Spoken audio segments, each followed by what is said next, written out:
जय हिंद दोस्तों। तो आज के इस सेशन में हम UP police constable and UPSI नई भर्ती 2026 के लिए जीके जीएस के इंपॉर्टेंट क्वेश्चंस लाए हैं। जो नई भर्ती आ रही है स्टूडेंट, उसके लिए अगर सिलेक्शन लेना चाहते हो तो स्टूडेंट अभी से तैयारी शुरू कर दो, नहीं तो ये भी भर्ती चली जाएगी। जिनका भी यूपी कांस्टेबल में स्कोर कम है तो अभी से लग जाओ तैयारी में, तभी सिलेक्शन होगा स्टूडेंट। तो सभी साथी क्लास में एंड तक जुड़े रहेंगे, काफ़ी इंपॉर्टेंट क्वेश्चंस लेने वाले हैं। चाहे आप यूपीएसआई की तैयारी करें या यूपी पुलिस कांस्टेबल की, तो जीके जीएस आप सभी में आएगी। काफ़ी अच्छी लेवल के क्वेश्चंस लाए हैं, क्लास में एंड तक जुड़े रहना अगर सिलेक्शन लेना चाहते हैं। तो चलिए शुरू करते हैं। सबसे पहले क्वेश्चन देखिए, विशाल स्नानागार किस पुरातात्विक स्थल से प्राप्त हुआ था? जो विशाल स्नानागार हैं वो किस पुरातात्विक स्थल से प्राप्त हुए थे? रोपड़, हड़प्पा, मोहनजोदड़ो या फिर कालीबंगा? जिस भी क्वेश्चन का आंसर पता है कमेंट करके जरूर बताना सभी स्टूडेंट। तो ये जो स्टूडेंट विशाल स्नानागार जो प्राप्त हुए थे वो आपके कहाँ से हुए थे? मोहनजोदड़ो से प्राप्त हुए थे। कहाँ से हुए थे? मोहनजोदड़ो से प्राप्त हुए थे। सी बिल्कुल राइट आंसर होगा। नेक्स्ट क्वेश्चन देखिए इसी तरीके से 42, निम्नलिखित में से किस मुगल शासक को जिंदा पीर कहा जाता था? कौन सा मुगल शासक था जिसे जिंदा पीर कहा जाता था? तो ऐसा मुगल शासक वह था जिसे जिंदा पीर कहा जाता था। कौन सा था? वह आपका औरंगजेब था। कौन था? औरंगजेब था। सी बिल्कुल राइट आंसर होगा। औरंगजेब को जिंदा पीर कहा जाता था। सी बिल्कुल राइट आंसर होगा। नेक्स्ट क्वेश्चन देखिए 43, इसका आंसर बताइए जल्दी से। शारदा अधिनियम के अंतर्गत लड़कियों एवं लड़कों के विवाह की न्यूनतम आयु क्रमशः कितने वर्ष निर्धारित की गई? शारदा अधिनियम जो आया था जिसके अंतर्गत लड़के और लड़कियों की विवाह की न्यूनतम आयु निर्धारित की गई थी, तो कितनी आयु निर्धारित की गई थी लड़के और लड़कियों दोनों की? तो यहाँ पर जो है शारदा अधिनियम के तहत जो लड़के लड़कियों की न्यूनतम आयु विवाह के लिए निर्धारित की गई थी वो थी आपकी 14 एवं 18 वर्ष। यह आयु जो है लड़कियों और लड़कों के लिए, लड़कियों की आयु 14 वर्ष और लड़कों की आयु 18 वर्ष निर्धारित की गई थी। शारदा अधिनियम के तहत की गई थी यह। आगे चलिए नेक्स्ट क्वेश्चन देखिए और आंसर बताइए फटाफट से।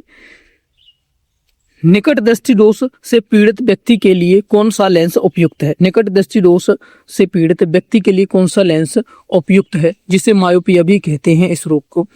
सम्मिश्र लेंस, उत्तल लेंस, धूप का चश्मा या फिर अवतल लेंस? कौन सा लेंस इसके लिए उपयुक्त है?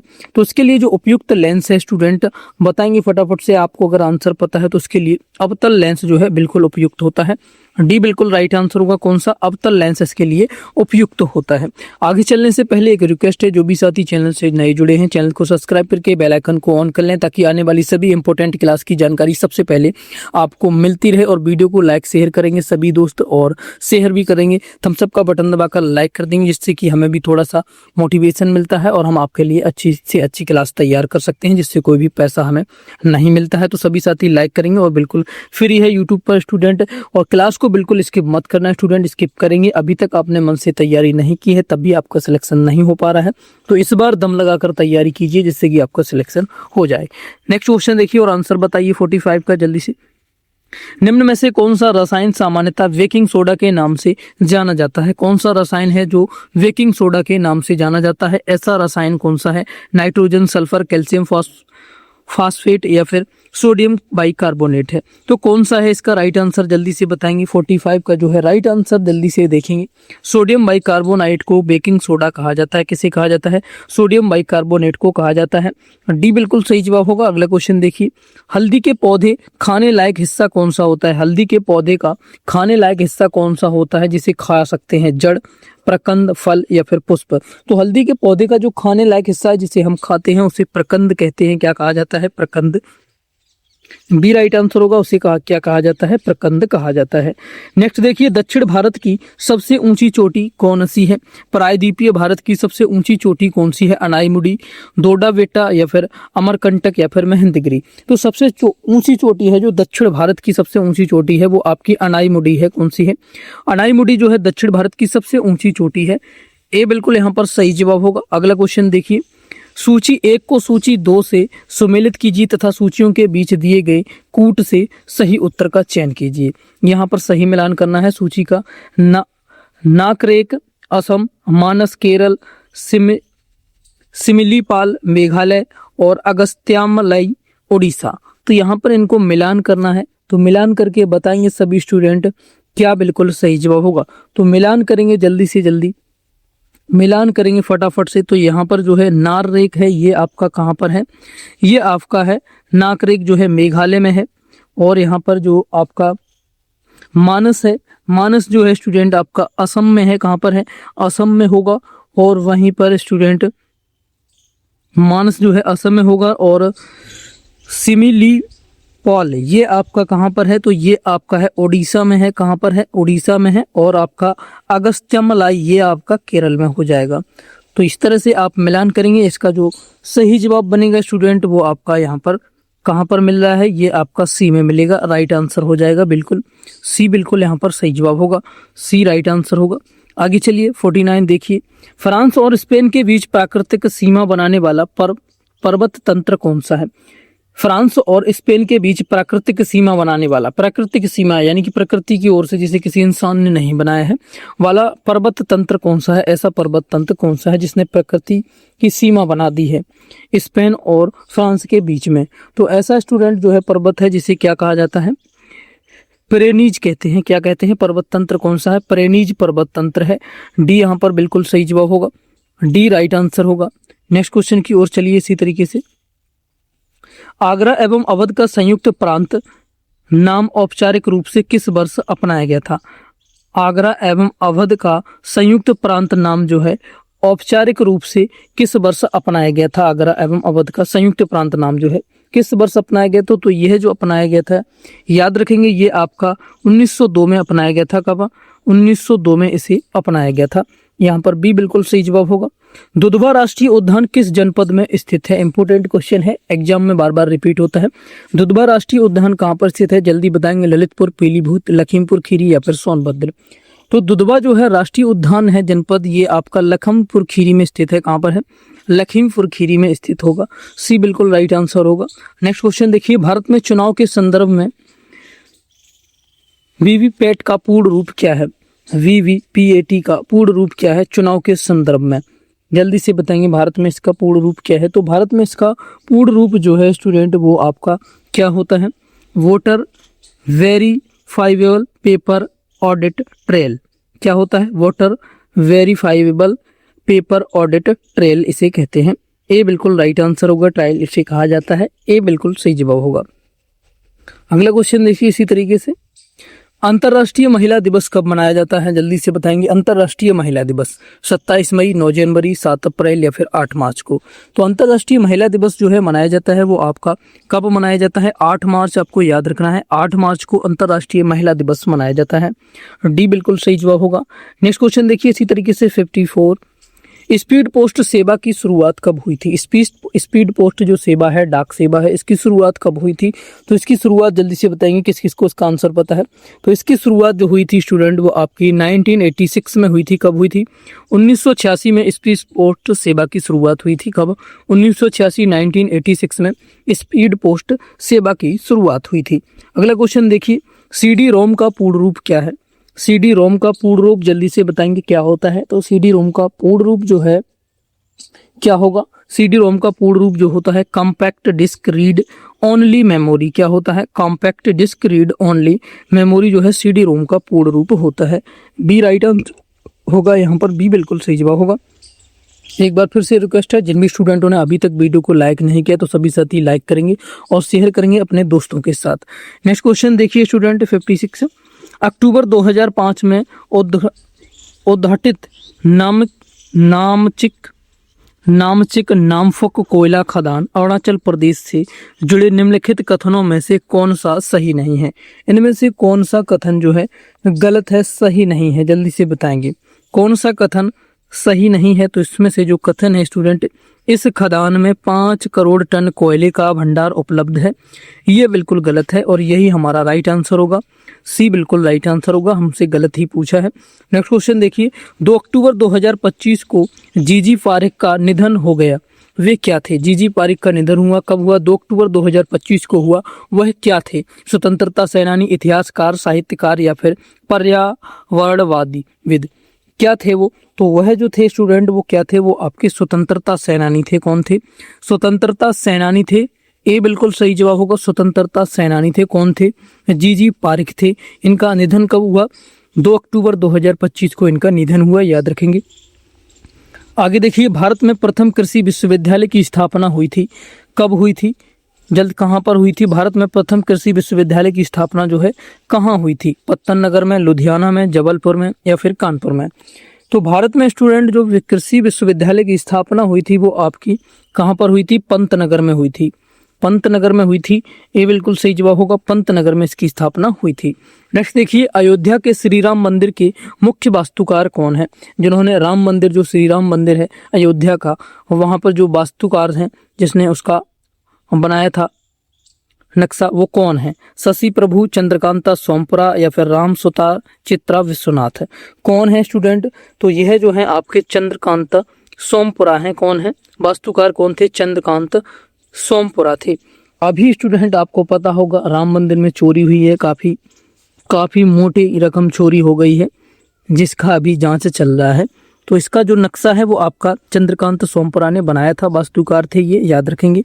आगे चलिए, भारत में पहली पंचवर्षीय योजना का आधार था, क्या था? भारत में पहली पंचवर्षीय योजना का आधार किस मॉडल पर था? तो भारत में जो पहली पंचवर्षीय योजना आई थी उसका जो आधार था वो आपका हैरोल्ड डोमर मॉडल पर आधारित थी। तो इसका जो आधार था वो आपका हैरोल्ड डोमर मॉडल था। हैरोल्ड डोमर मॉडल पर जो भारत की पहली पंचवर्षीय योजना जो है आधारित थी। अगला देखिए, मिथ्या साक्ष्य गणना भारतीय न्याय संहिता VNS 2023 की किस धारा में दंडनीय है? ये साथियों मूल विधि का क्वेश्चन है, ये आपका SI के लिए इंपॉर्टेंट है। आप अगर दोनों की तैयारी कर रहे हैं तो भी आपके लिए इंपॉर्टेंट है, और आप कांस्टेबल की तैयारी करें तो भी आपको पढ़ना चाहिए, आपको कम से कम कानून की जानकारी तो हो जाएगी। मिथ्या साक्ष्य गणना भारतीय न्याय संहिता BNS 2023 की किस धारा में दंडनीय है? तो यह जो स्टूडेंट दंडनीय है वो आपकी धारा 229 में है। किस में है? धारा 229 में है। सी बिल्कुल सही जवाब होगा। किस में दंडनीय है? 229 में है, धारा 229 में। नेक्स्ट देखेंगे, भारतीय न्याय संहिता 2023 BNS के अंतर्गत कुल कितनी धाराएं निर्धारित की गई हैं?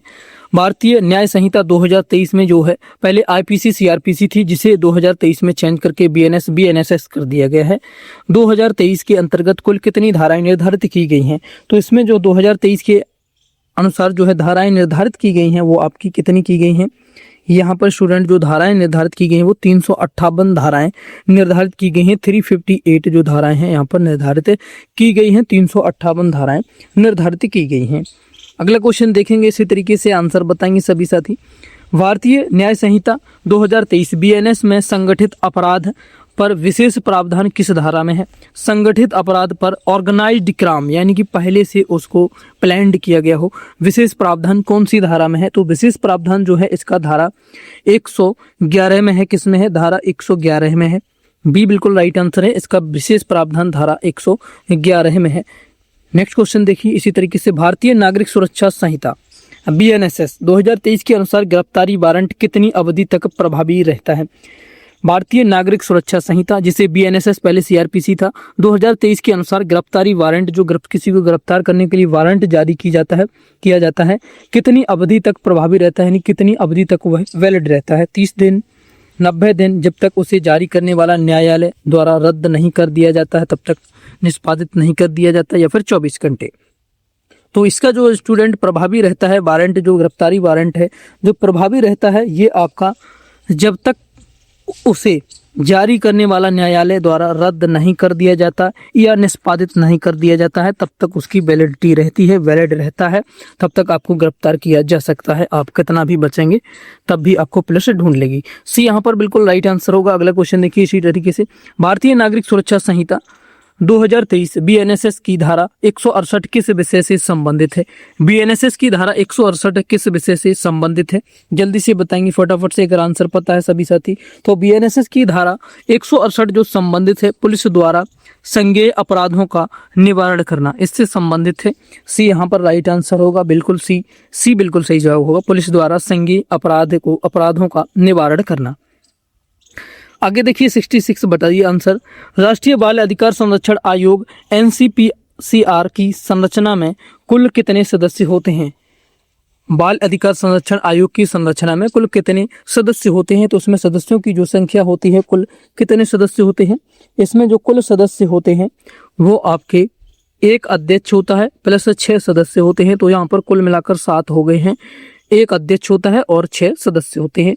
बी यहाँ पर बिल्कुल सही जवाब बनेगा। अगला क्वेश्चन देखिए इसी तरीके से, वन्यजीव संरक्षण अधिनियम 1972 के अंतर्गत किसी क्षेत्र को अभ्यारण्य घोषित करने की वैधानिक प्रक्रिया क्या है? वन्यजीव संरक्षण अधिनियम 1972 के अंतर्गत किसी क्षेत्र को अभ्यारण्य यानी कि वाइल्ड लाइफ सेंचुरी घोषित करना है तो उसकी वैधानिक प्रक्रिया क्या है?